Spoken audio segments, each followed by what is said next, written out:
But let's say more specifically with regard to climate change policy, it's clear that it's become so complex that there is no way in which all of us can understand every detail of what's happening. And probably most of the people who are in the negotiating room are also only understanding certain parts of what's happening because it's so intricate, the different debates that are happening.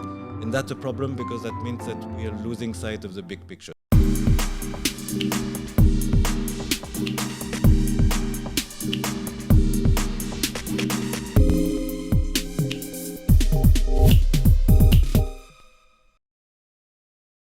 Thank you for watching this video.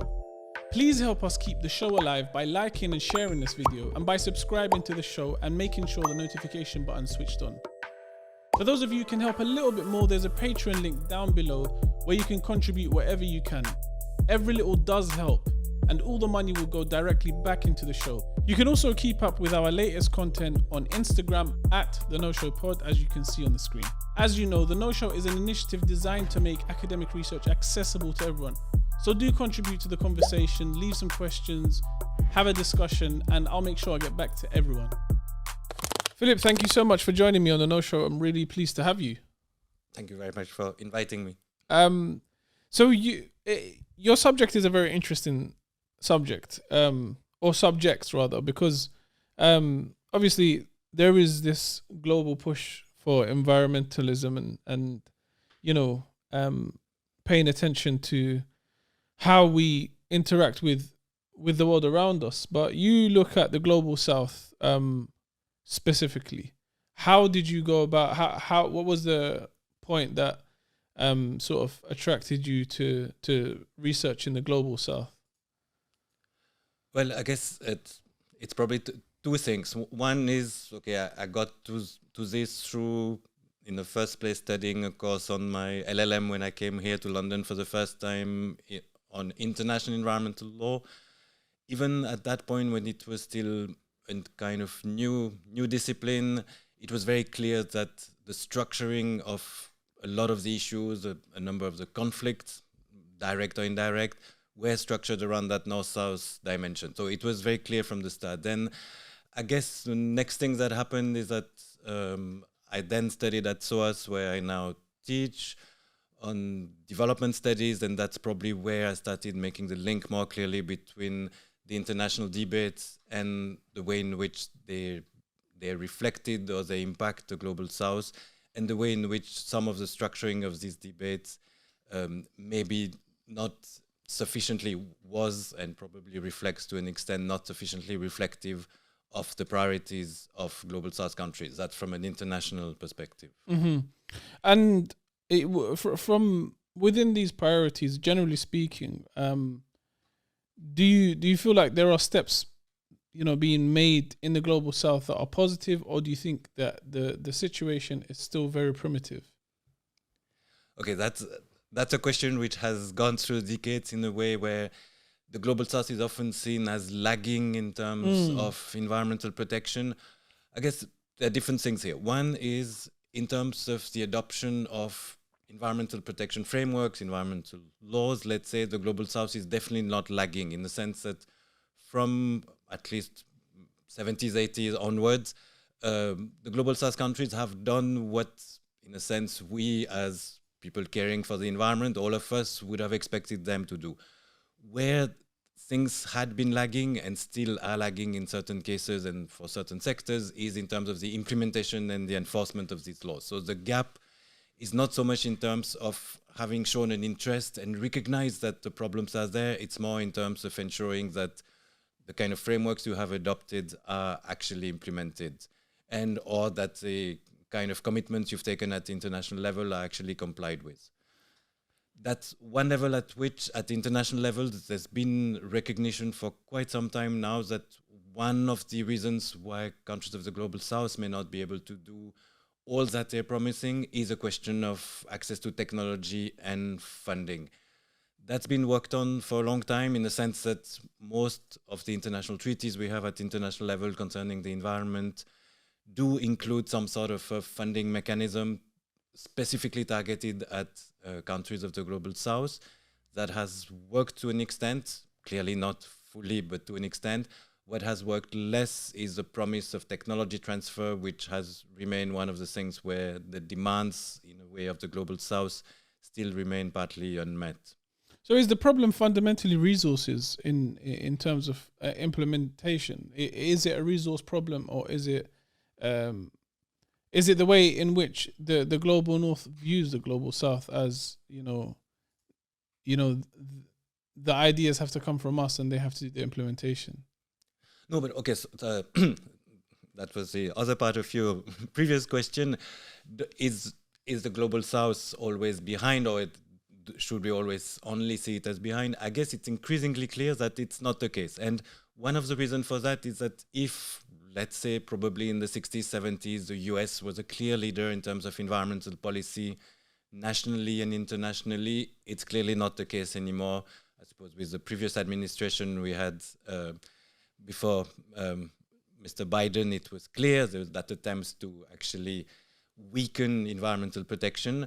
And what's more generally the case at international level is that there's been much less enthusiasm for strengthening environmental protection measures, particularly on the part of the global north, which in that sense had been maybe seen as leading. Now, in the meantime, there are quite a few cases. They may be anecdotal, they may not be structural factors, but where we can see countries of the global south taking a lead. One of them, which is really anecdotal, but which is interesting, is on the ban of single-use plastics.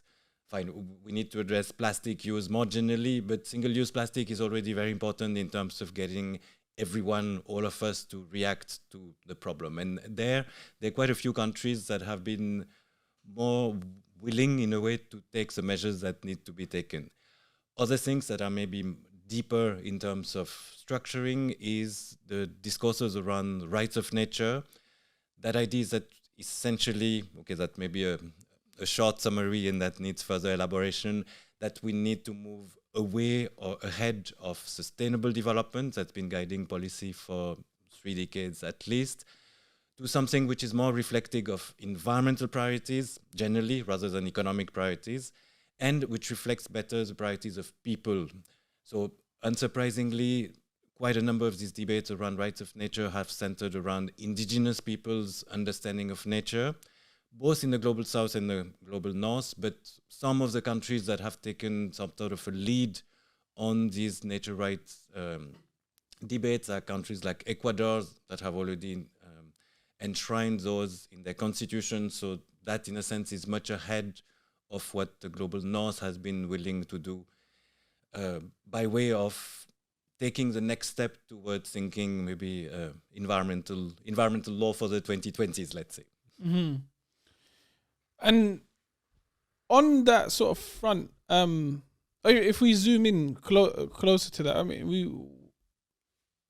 we look at, single-use plastics as this priority, and that's understandable. But then on the flip side to that, there are certain bare minimums that aren't currently available to everyone in the world. Like, and in the case of sanitation, something that you look at, do you think that our priorities are focused more on waste as opposed to what the human needs? Are we focusing on like how much we're damaging the environment rather than how do we look after the human being in a sustainable way? Okay, that's okay. I guess you're pointing out generally to that understanding of environmental law as something very scientific and technical. So indeed, that's been a problem and that remains a problem. And that idea of rights of nature is one way in which there's an attempt to rebalance that towards more ecocentric, but also more anthropo-friendly, in a way, framework. But I'm saying that at the same time as it's clear that for some people, rights of nature is the absolute ecocentric framework against the anthropocentrics that we've had. I guess the different understanding of what rights of nature mean today. But clearly, maybe more generally in terms of where we've come from over the past 4 years now, since 1987, The guiding principle has been of sustainable development, which is now reflected in those so-called sustainable development goals, which guide all the policy action at international level for development as well as for environment.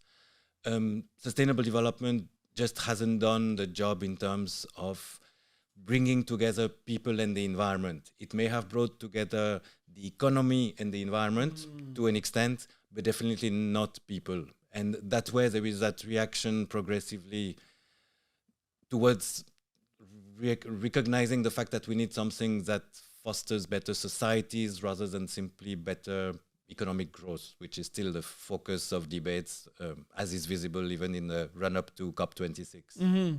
And so there's a lot of attention, obviously, on COP26, and most of the attention that is on there is really just on who participates and who's attending. But do you think that we, as the public, we get a general understanding of what's actually happening on an international level when it comes to these laws and how we approach sustainability from a legal perspective? Or do you think that's just a job for the governments to deal with? Okay, it's in practice, policymakers have appropriated the job, that's for sure. But if it's ever to be successful, it has to involve or include all of us, because otherwise it won't work. As long as all of us don't believe in certain things, in moving forward with an environmental protection understanding, nothing is going to happen. And in a way, we are not going to put the pressure we need to put on policymakers. But let's say more specifically with regard to climate change policy, it's clear that it's become so complex that there is no way in which all of us can understand every detail of what's happening. And probably most of the people who are in the negotiating room are also only understanding certain parts of what's happening, because it's so intricate, the different debates that are happening. And that's a problem, because that means that we are losing sight of the big picture. So typically, maybe one example for now, in terms of COP26, the first objective is this net zero goal. That's all good, in the sense that we clearly need that. We know that we need that. But by focusing only on net zero, we are again focusing only on the economic dimension. And more worrying, we are focusing only on measures to mitigate the problem we've caused rather than changing the path altogether. And that's clearly, there we come back to the idea of sustainable development. Net zero is a way to say, or is an attempt at trying to frame something where we can carry on doing what we've been doing now in a greener or cleaner way, but without rethinking the idea that typically economic growth is what will make better societies in the future. And that goes completely against that idea that we've known in a way since the 1970s, that famous report Limits to Growth, which was published in 1972. So policymakers, all of us can't say that we don't know. There's a limit to the amount of resources we can take from the earth without eventually upsetting the balance of the environment on a global scale to an extent where we won't be able to address or mitigate the consequences. Let's discuss water security a little bit, because I know there's something that you look at in the context of international law. Now, you I'm sure you've looked at many places, but you've got a particular interest in India with that regard. What drew you to looking at water security in India, just generally? Well, I guess water security is an increasing problem in most parts of the world. India, I suppose, like any large country, has all sorts of different climates, all sorts of different water situations. So in a sense, it works well as a microcosm of the different types of problems that can arise, whether it's in terms of water security, in terms of transboundary relations with neighboring countries, whether it's in terms of the arrangements between Indian states sharing water courses, or whether it's the water security of each individual in terms of access to sufficient clean drinking water on a daily basis. And so you approach this question of water security as a right to water, or you've studied it as a right to water. So explain what's the difference between looking at water security as having a right to water or, alternative ways of looking at it? Well, I guess I would tend to start from the idea of a right to water, because that allows us to start from the needs and the entitlements of individuals. So essentially it's our access to drinking water, access to sufficient water for all domestic needs, at least. Again, it's not just water itself, it's for cooking food in the house, health-related needs, sanitation-related needs, hygiene-related needs.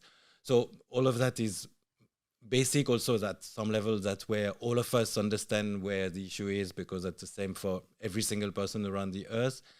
And it's also maybe the easiest entry point in the way that it does not take that much water. Now, the whole discourse around water for the past few decades has been around the idea that there is water scarcity. Fine, there is a finite amount of water around the world.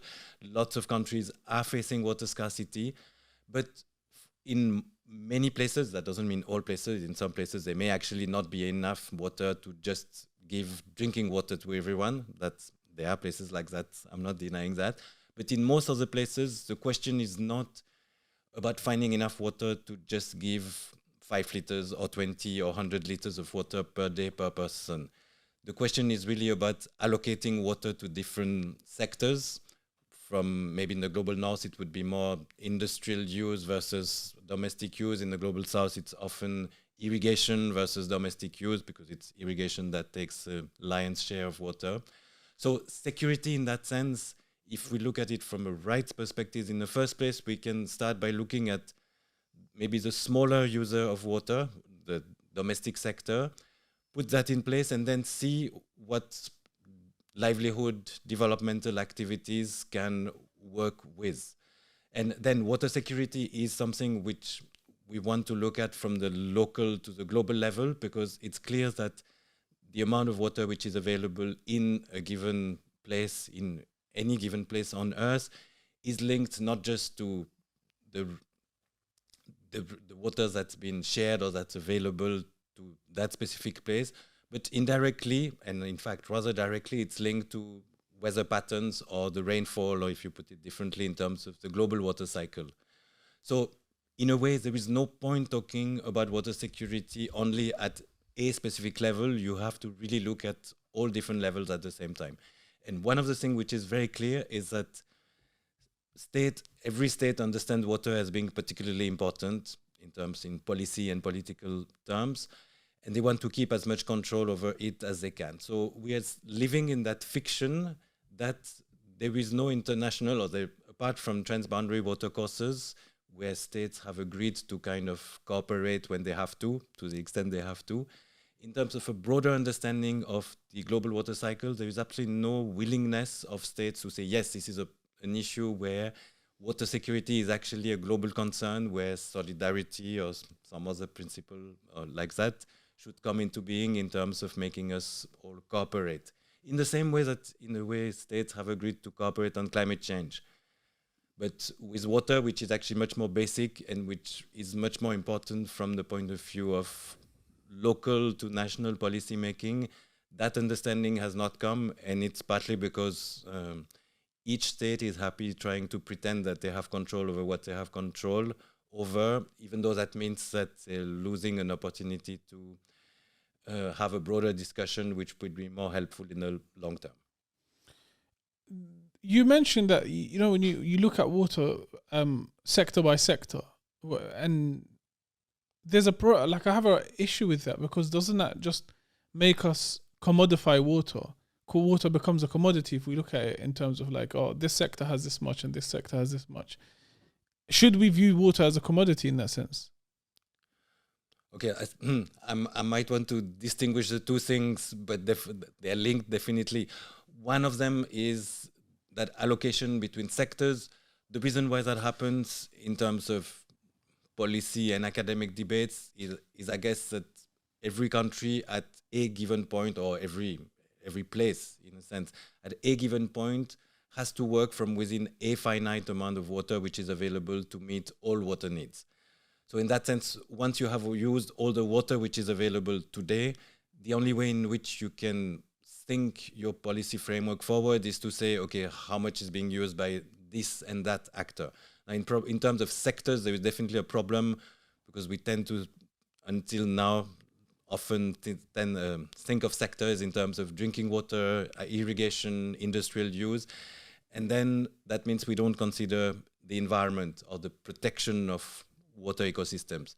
So often what happens is that the environment is added as a sector, which then really doesn't make sense. You're right, because the environment is not a sector. The environment should be the base on which we base policy making, and that's still not happening. At least there is a recognition that the environment is a very significant factor, which is increasingly there, but we need to go much beyond that. Now, the commodification part definitely is problematic much more generally. And commodification in that sense is a response to the idea that water is scarce. Scarcity, again, is a real concern, but is not the only concern. So scarcity has been used as a way to frame water as something which should be seen as an economic good. That's another way of calling it a commodity. And if it's an economic good, it's something we all need to pay for, because one of the underlying ideas of policy is that we all tend to waste water.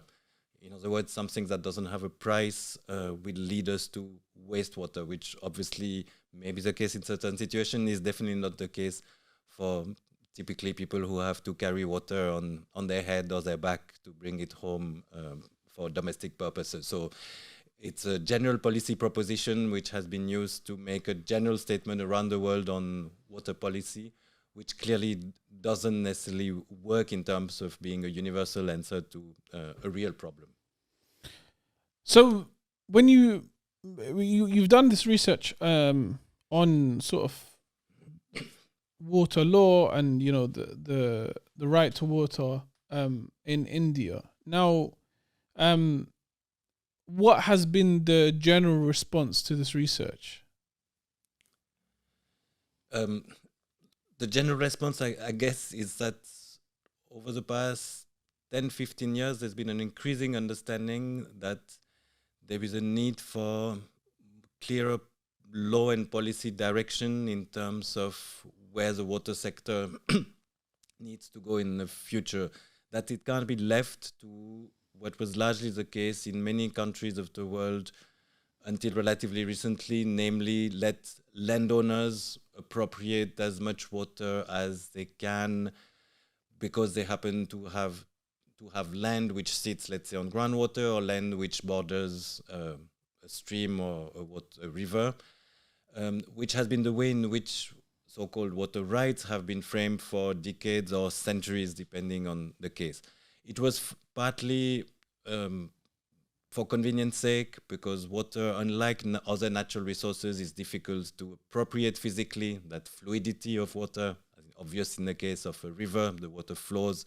It's difficult to say you own X kilos or X meter cube of water. So the fiction that water was linked to land ownership was useful. It also helped in terms of probably agriculture, which was the main livelihood for most people around the world until maybe a century ago, whatever it may be.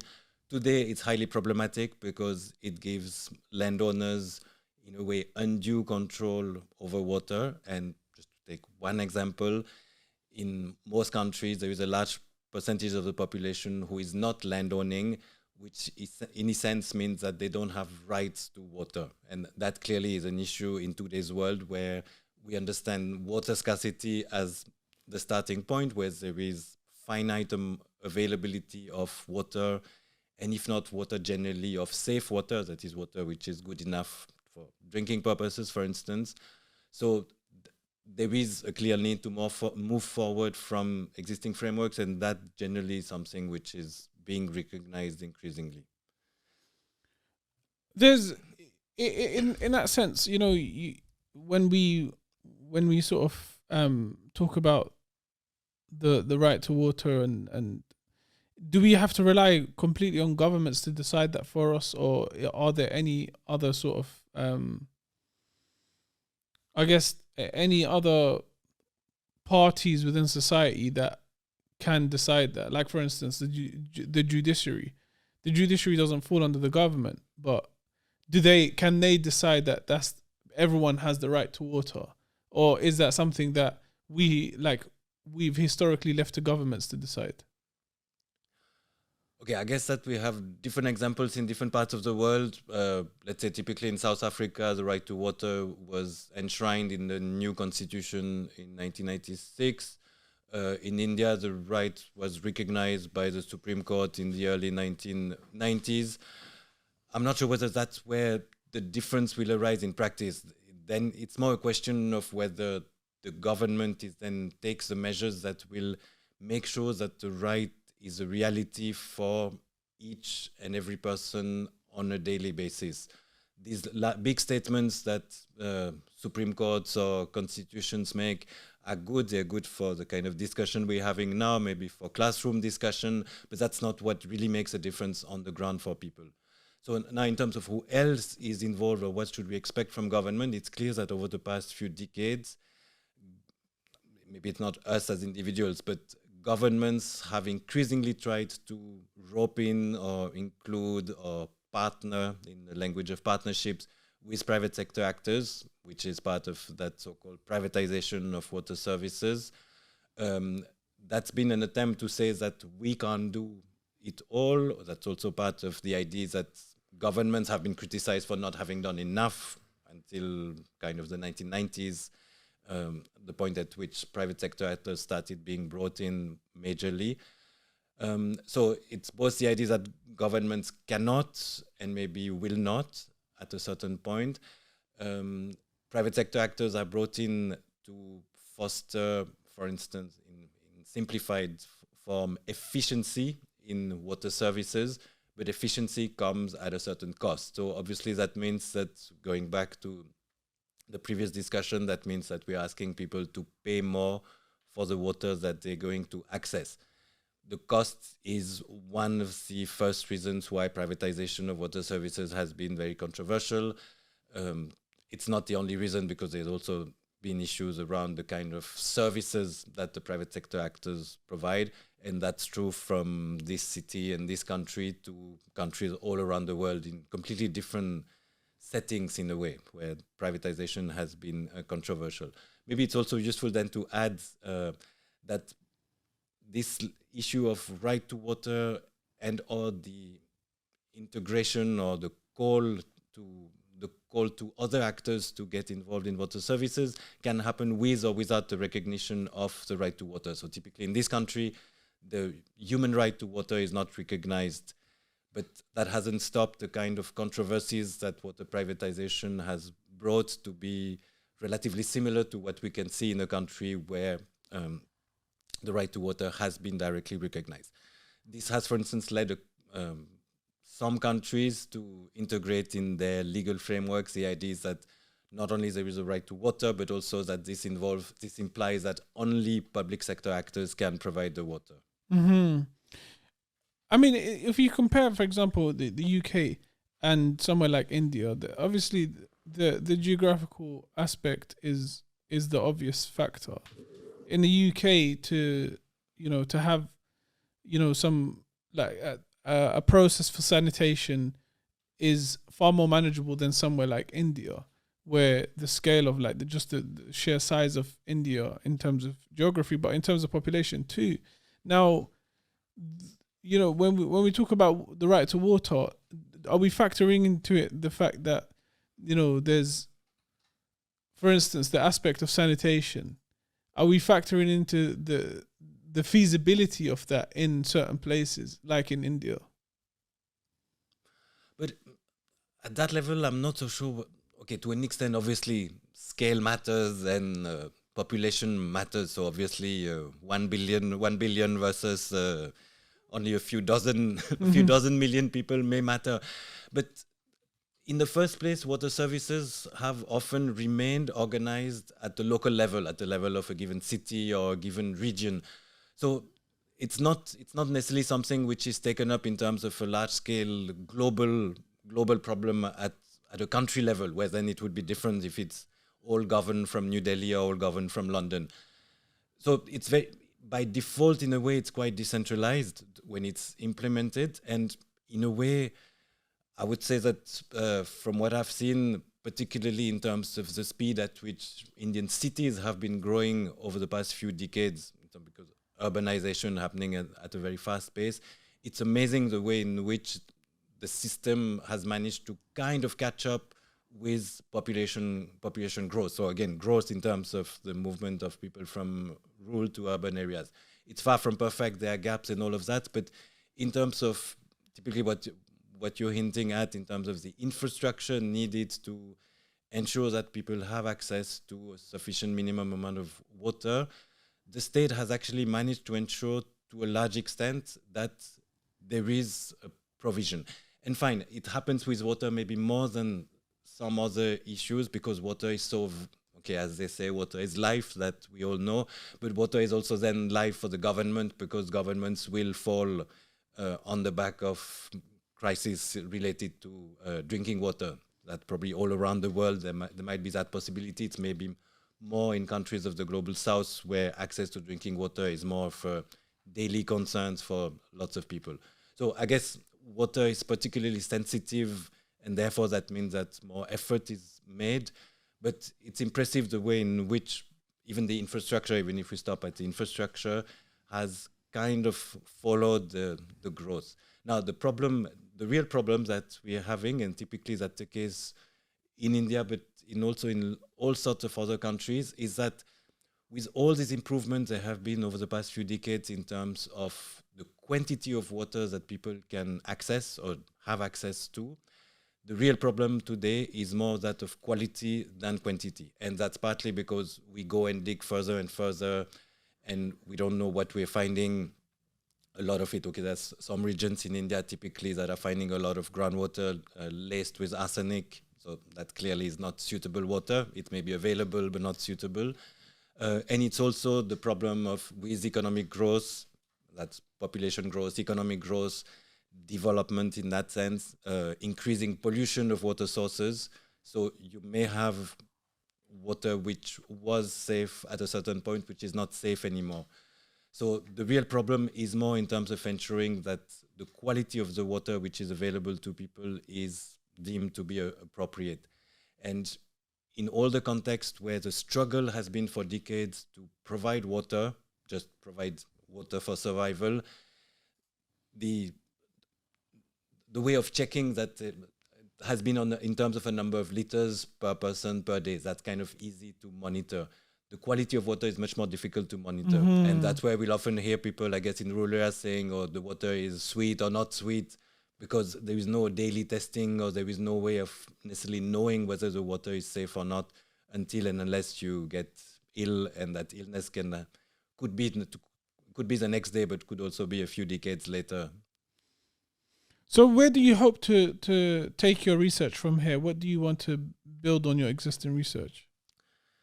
I guess one of the ideas is to look more closely at conflicts around access to water, so maybe taking that water security paradigm ahead, but not looking mostly at the conflicts which most people have already looked at, which are largely those large-scale conflicts between countries. Typically that attracts a lot of attention from the media to policymakers and university researchers. More looking at the conflicts between people, between communities, between, let's say, different farmers for a given source of water they use for fields that are their livelihood.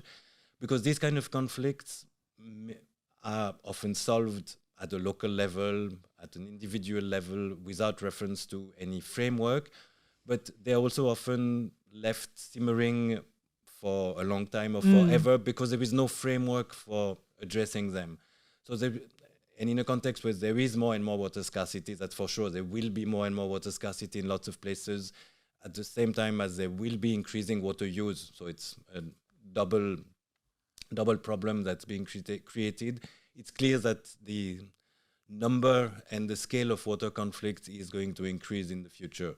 And conflicts that will be related to very basic things like, if not just access to drinking water, very much linked to livelihoods and basic local community activities.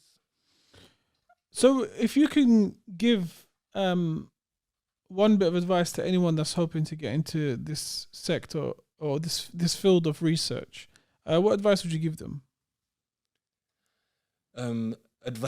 Advice would be, I guess, to come and engage with issues which are increasingly important. And one of the things that we've noticed at SOAS, where we introduced, specifically on water, where we introduced with a colleague in development studies, Professor Molinga, a course on water shared between two departments, so development studies and the law departments, in my case.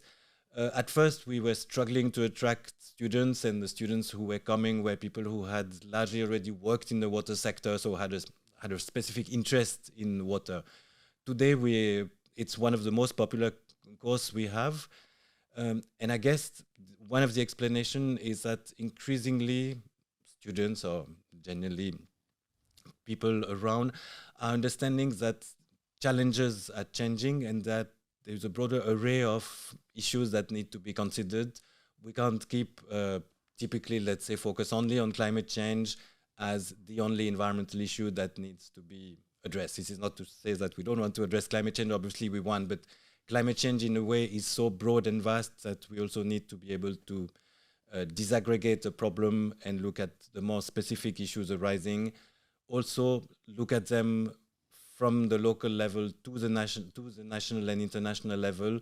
That's been one of the other problems that needs to be addressed in the future. Universities are still often structured in terms of looking at problems either in terms of international or national problems. That's because of the way the legal frameworks are framed. For most of these challenges, whether it's climate change, where we think of it mostly as a global challenge, or water, where we think of it mostly as a local challenge, let's say access to drinking water, we need people to be able to make the links between these different levels much more effectively, because everything is linked. And I think it's quite commendable as well that the university is tackling these issues, or creating the forum for students to come and study this and look at it in more detail, especially because SOAS is historically been the university that attracts students from those sorts of places in the world that need that. So I think that's quite commendable. And where can people find you online? Easily on the SOAS website. Mm-hmm. Are you on Twitter by any chance? Yes, not much. Okay. But I think this conversation is definitely worth listening to in general and exploring in more detail, because it's something that we do. Obviously, it's much harder for us in the Western world to appreciate the importance of water because it's so ubiquitous everywhere we go. But in other places in the world, that's not the case. So I think your research is fascinating, and for a lot of people, will be very useful. So thank you so much for joining me, and it's been a pleasure speaking to you. Thank you very much. Thank you for watching this video. Please help us keep the show alive by liking and sharing this video, and by subscribing to the show and making sure the notification button is switched on. For those of you who can help a little bit more, there's a Patreon link down below where you can contribute whatever you can. Every little does help, and all the money will go directly back into the show. You can also keep up with our latest content on Instagram at The No Show Pod, as you can see on the screen. As you know, The No Show is an initiative designed to make academic research accessible to everyone. So do contribute to the conversation, leave some questions, have a discussion, and I'll make sure I get back to everyone.